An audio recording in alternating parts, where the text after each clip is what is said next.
Peace.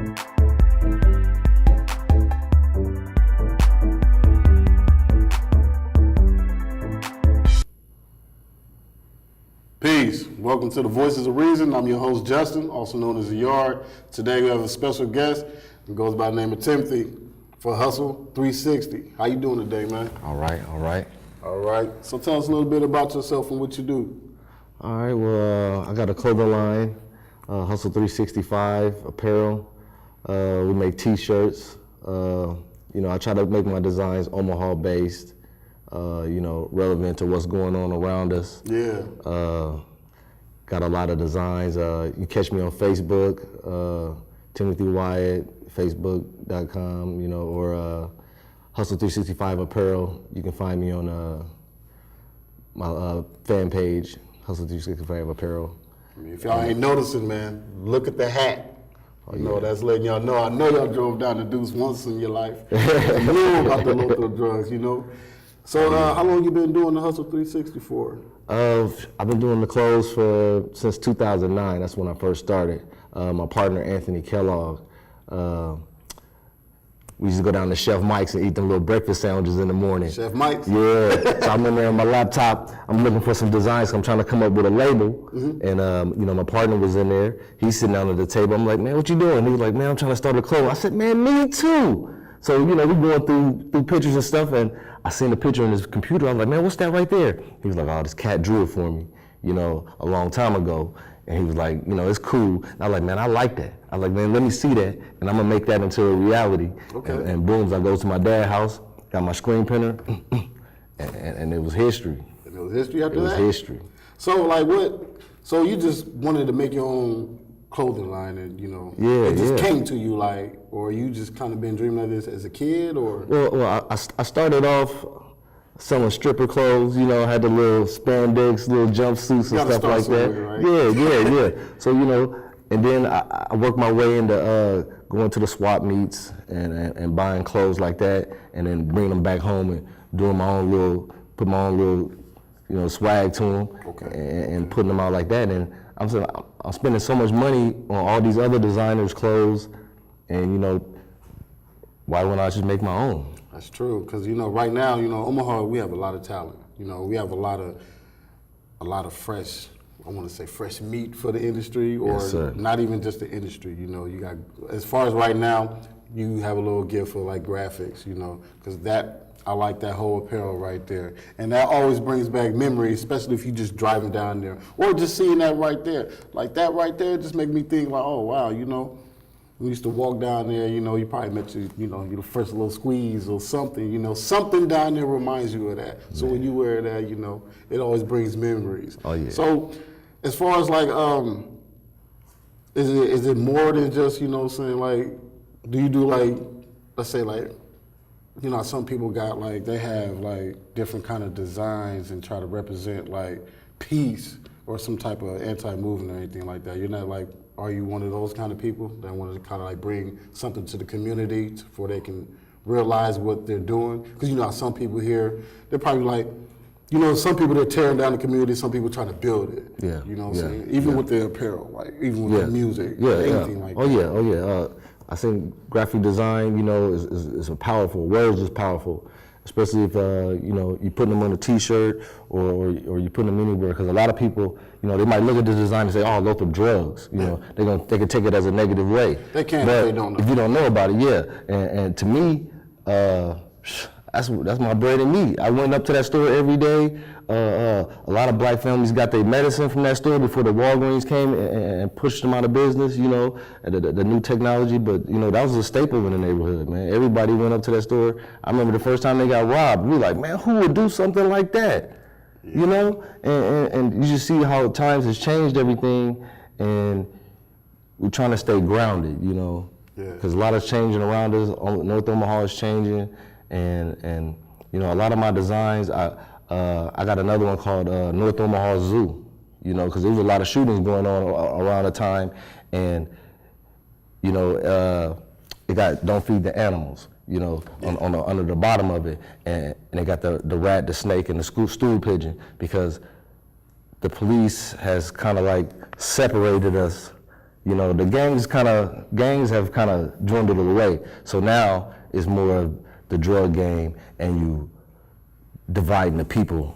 You dividing the people. We still getting divided. You know, even though the gangs, our kids is like going to school together and being cool. So gangs is kind of diminishing away because families, people intermingling, kids having, you know, you got 4 or 5 baby daddies, so you're kin to everybody. Yeah. And so there's got to be another way to divide us. So you know, the police got us telling on each other, you know, for small stuff, and that's creating that separation in between us. Yeah. So you know that North Omaha Zoo, you know, don't feed the animals. You know, we gotta stop finding better ways, legal ways of making a living, man, and letting that other stuff go. Cause man, you know, you gotta starve the animals. You gotta starve them out. I see what you mean, you know, because it does lead to that fact that, you know, they try to find ways to separate us. You know, in the 80s, you know what I'm saying, the 90s, the gang separated us, you know what I'm saying, you was either this or you was going to school.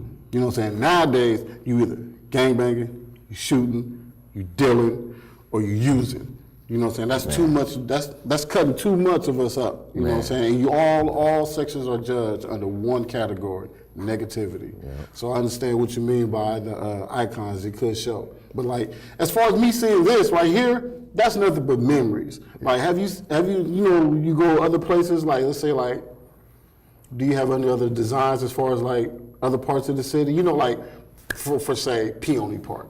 Everybody went there. I know those. I know it was like bad times too. Yeah. You know, you had that kind of stuff. Just like over there off of, I want to give it take 60th, where Tommy's is right now. That used to be Frank's. Where everybody used to go there. Do you have like different ideas for those kind of concepts? Yeah. I know Wesley, the penny store, Wesley Candy. A couple of Valley Highs. You know, I'm more off the Deuce design. But you know, J&J. I done had a lot of requests for other designs for, you know, like some historic or older places that, you know, we used to hang around. They're still tearing those down. Like, you know, Louis Market, you know, that's gone now. They put a Buc-ee's there. Yeah. There's one up the street. The best Philly cheesesteaks ever in there. You know, like you tear down these places that, you know what I'm saying, like pretty soon Phil's is going to be gone. You know what I mean? Yeah. And then Chubb's off for 42nd, they may be gone. Because, you know, everything does change, like you said, in North Omaha. Yeah. So when you bring this kind of mind, you know, people want to remember. So that'll make them grow better. You know, just like when we was younger or whatever, we went and did our stuff. But now we're trying to show the kids, and that is leading our kids into a better way. Do you feel like that I have a great impact on the kids? I hope so. You know, I try to keep it real as possible. You know, I don't wanna sugarcoat nothing or lead nobody into no misconception and stuff. You know what I'm saying? Because you know, the dope boy dreams is over, man. If y'all think y'all about to get rich, being in the streets, it's never gonna happen, man. That story, it's a fairy tale, man. Yeah. But everybody feed off of it, and one thing I noticed that if you look on Facebook, it's all the black people talking about getting to the money. Oh, I'm waking up, I'm getting to the bag, I'm about to go to the bag, get the bag. Ain't no other race talking about that. They got the money already. So evidently we doing something wrong, you know. Yeah. And I want us to just like open our eyes, man, because you can do anything, really. You can do anything. You be whatever you want to be, and instead of raising our kids as workers, you know what I'm saying? Because I don't even really trust the school systems no more. You know, I think they pushing our kids through. I don't see them come home with homework. And one thing that I know for sure about if you learn in education is that if you're gonna learn something, it's gonna take repetition. Yeah. So you can't just go 1 hour in school and think you're gonna learn this math problem and then go home and just go run around. You gotta go home and study too. You know, and these kids don't do that. They just getting that little 1 hour in school in that classroom, and then that's it. Yeah. You know, I feel like they just trying to push it. If you're an athlete, I gotta go along. They ain't really paying no attention to you, and they raising us as workers. You know, where's our, you know, I don't see people praising the smart kids. You know what I'm saying? The kids that's out here doing stuff, nobody's getting that unless you're a drug dealer or you got your rims, you got your car, you got your jewelry. You know, that's the only thing people paying attention to. Yeah, stuff that really doesn't even matter. Yeah. Because it's, to me, you know what I'm saying, these kids, they still need a way out. Like, as we were talking earlier, you know, you cut hair. Yeah. You know, so like when you when you cut hair, I know you hear a whole lot because everybody knows, you know, saying the barbershop. No matter what barbershop it is, you're bound to fall into a conversation or anything of that sort. Yeah. So like, you know, how's people been changing from the times, you know, saying like we used to get our hair cut from the times that you cutting hair? Well, sure. You know, I never went to school and got my certificate. You know, me and my homie, we just go sit in the Spencer barbershop and we'd watch the barbers just sit there and they'd be like, oh, you want your hair cut? You know, we never had no money to get, you know, I think my dad probably took me 1-2 times ever to get my hair cut. Okay. And, you know, everything I learned is from watching the barbers. We sit there, that was our class, me and my homie Carl, we'll sit there and watch the barbers, and then we'll go home and try it on each other. You know what I'm saying? We'd be like, oh, he did this, he did that. We were watching, you know, we've been there, learned each other, you know, taught each other how to cut hair, and then we go around the neighborhood cutting other kids' hair, and that's just how, you know, I've been cutting out the house, you know, for a long time. But man. that goes back to what you said, though, is repetition. You know, you kept doing it, you know, so Yeah. you didn't go for just that 1 hour sitting there watching and thought you could just do it after that. No, it was repetition, as you stated before. You know? Then, as you said earlier, you're a business owner, are you? Oh, yeah. I got a rental property. I done bought probably about 2 or 3 houses. You know, that's fun, fixing up houses, restoring them and all that, fixer-uppers. You know, I really believe that people should own houses instead of renting, you know. And in these days, 2-bedroom, $900, you better off buying something. That is true. You know, even though I know they give you that 30-year loan and look like a far way away, Yeah. but you know, if you got a solid foundation and you know you're saving your money and you're making the right moves, I think that's a better option than taking that Section 8, moving every 2 years. You know, Yeah, I see people get trapped in that cycle. Yeah, that'll take a nice toll. I mean, people that have been doing it for like over 40 or 50 years too. That's a sad deal. Yeah. You know, so we've seen a lot as we grew up.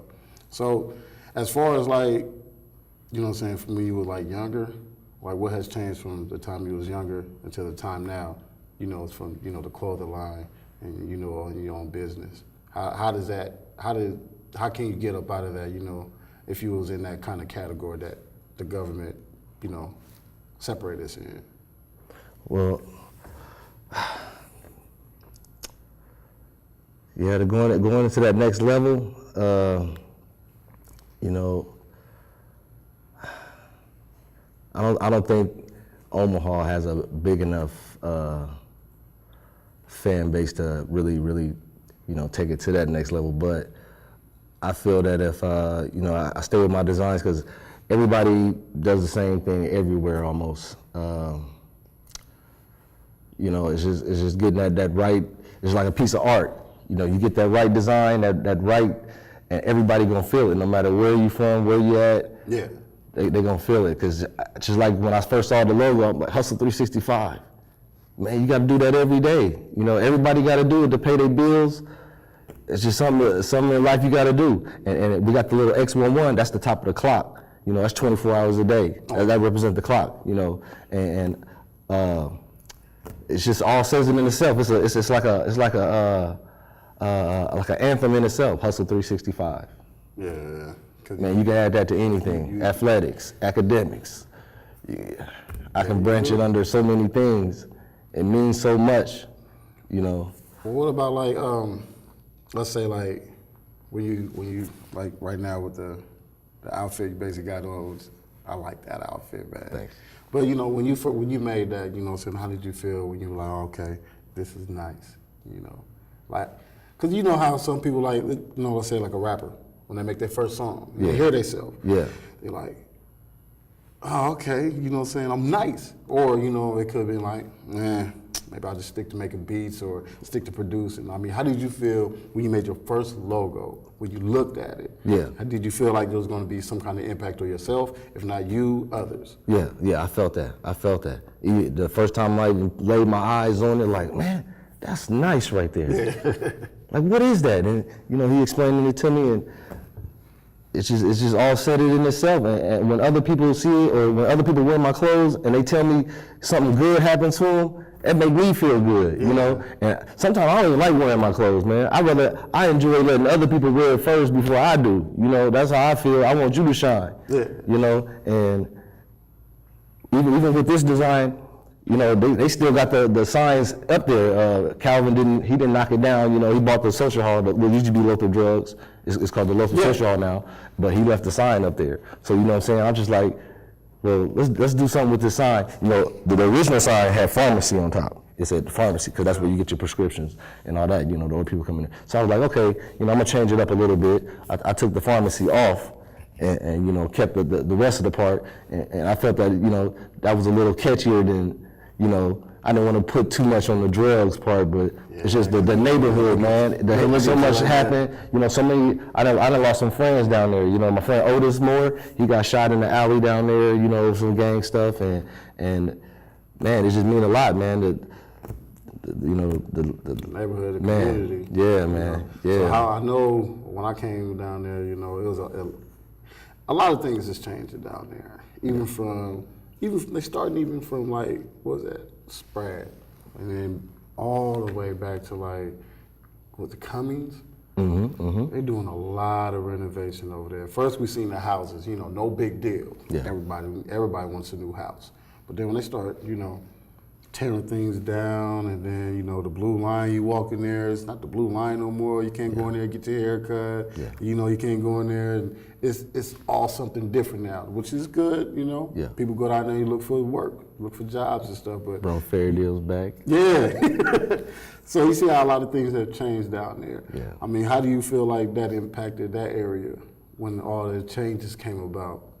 Because you know, some people, well, I don't know about other cities, but as far as here, people are not too accustomed to change.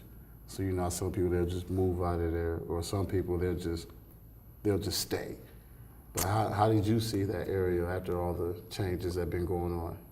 Well, I feel it's a good change, you know.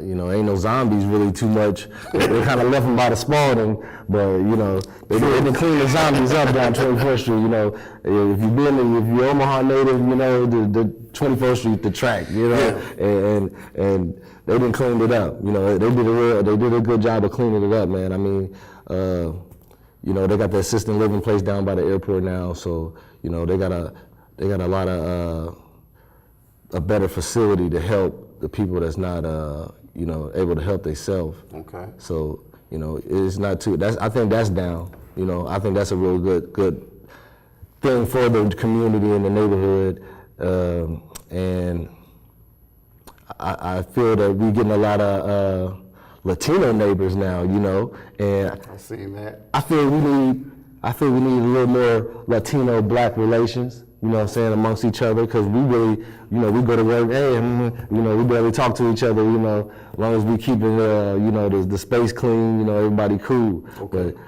I kind of feel that there's a little in between in there, you know. I look at an empty space. Yeah. More come out the neighborhood, come out the house. Yeah. Man, bring a bean pie, you know, bring some tamales or something, you know, let's have a picnic or something, you know. Yeah, sit down and talk to each other. Yeah, you because know, stuff's changing, so we gotta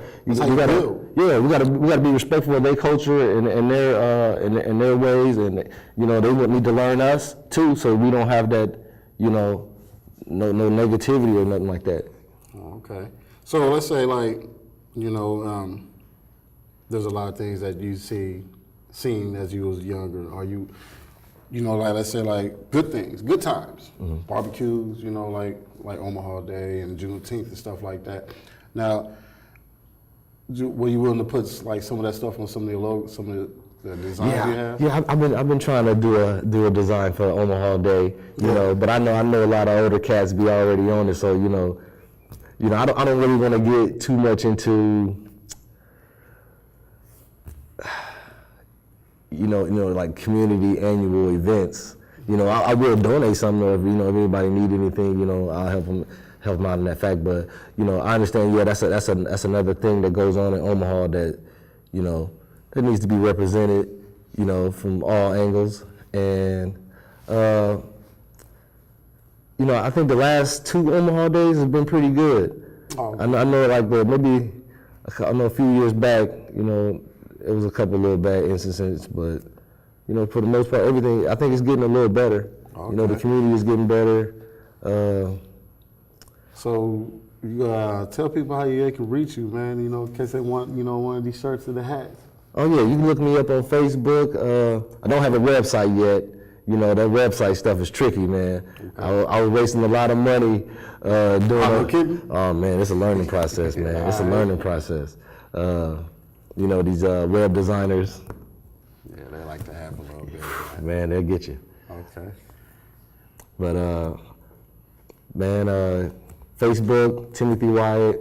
You can find me at Hustle 365 Apparel on my fan page.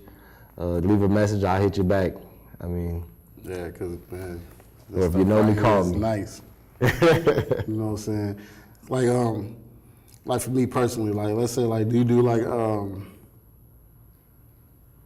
let's say like family gatherings, reunions and stuff like that? Oh yeah, I freelance. I do. I even help other people with their clothing lines if they want to. Man, that right there, you know what I'm saying, that's fresh, man. That's something, you know what I'm saying, you be in the store and you look, you be like, oh yo, this right here, I grew up at. I got them down in Atlanta. I got them in Texas. You know, cause I got people down there. You going outside? Yeah. Cause I got another design. It got the Nebraska, and then it got the Hustle 365, and it got the Star and the Omaha. But I do that for every state. You know, Texas, Florida, Kansas City. I do them all, and I got the Star with the Hustle 365 going across the state. So you know, man, I'm trying to go nationwide with it. You know what I'm saying? If you keep it like that, what you going on right now, you're gonna make it, man. Yeah, you know? I got like 20 designs, man. And Hustlers We Trust. Man, I got a lot of designs. Hustlers Don't Sleep, Born In, Die In. Man, a lot of designs. Yeah, man, so tell the people, man, you know, so give them a little bit of advice, you know, let them know, man, like, don't give up. Yeah, don't give up, man. If you can do anything, make small steps for big gains. You know, if you're working all day, 12-hour shifts, if you can get a little bit done out that day, man, it's good. If you can spend an hour on it, I got another cat that's, he got a clothing line, and I just tell him, you know, do a little bit every day, man. It'll pan out in the long run. Yeah, that's what we need out here, you know, because like as we was talking earlier, all people do is worried about, you know, saying who got like the biggest gun or the biggest rims on the car and stuff. That's not what we need. We need somebody who got the biggest book and, you know what I'm saying? Man, knowledge is power. Knowledge. You know, knowledge is power. If you don't exercise this brain right here, the rest of your body, man, is going to shut down. You know what I mean? agree. And that's in everything. You know, it doesn't matter what you do.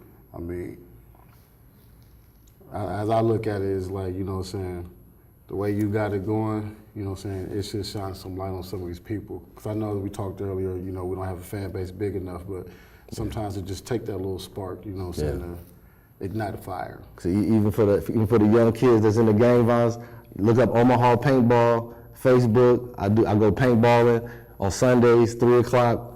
You know what I'm saying? Yeah, man. I've been invited. You know, I can't have a real gun, so you know I got to play with the players.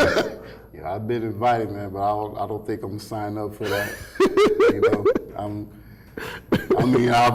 might do laser tag or something I really won't feel the pressure. You know, you can catch me at Family Fun Center or something. Bazooka ball, yeah. You know, I'm a little soft, you know, I'm a little soft guy, you know. Yeah, but I got take a lot of young cats out, man, and you know, just introducing them to guns the safe way and having them doing something more constructive, you know, than just being out here making, you know, causing havoc. Yeah, they need a lot of that, you know, because the way the world's going, they too busy paying attention to the little things and need to pay attention to the big picture. Yeah, man, because I done been on Heartland's Most Wanted, 2002. You know, I done came a long way. I done been to the penitentiary. But look what you done developed now. Yeah, but you can always change, man. You can always change. You know, people might look at you a certain way, but your actions is gonna show you what's really, really real. Exactly. You know, I'm at my dad's house in the basement, and there used to be this machine down there, looked like a big spider. You know, I was like, man, what is that machine down there, Dad? He's like, oh, that's a screen printer, you know. And we already had the logo in hand, so I'm just like, well, you know, how did this thing work? You know, my dad he a little up in age, so, you know, it's kind of hard for him to get up and down the steps, so he all yelling downstairs to me, you gotta do this, you gotta do that. So I found the place that, where he bought it from, went out there and talked to them, and, you know, they was coaching me through the process, And when we first made that first sign like that, oh man, it was over. And people started calling like, oh, Hustle 365, you know, because everybody do it. Everybody do it. And I was just like, man, we got to take it up a notch, you know, and we just started selling clothes out the basement over through Facebook, and it grew. It just grew, man, and sitting down, making designs, calling designers. You know, I messed with a lot of young cats that was going to graphic art design and stuff like that, or that's just known for drawing. You know, I work with all kind of people, man, and it took a lot, man, to learn the process, learn the different applications. I got vinyl, I do screen printing, I do the transfers. You know, I'm even trying to get onto that what is it called? Inkjet printer. Okay. I'm trying to get onto that right now, you know, so it's a learning process and it's a growing process, you know, and you got to keep putting money into yourself because ain't nobody else gonna do it for you. Ain't nobody gonna do that. Nah. Well, this is how you do it, y'all. You know, voices of reason. We always speaking great opinions and giving out advice, and then having great people like Timothy come on our show. So right now, I'd like to thank you for tuning in. And I'm your host, Justin, also known as The Yard, and you take it easy. Peace.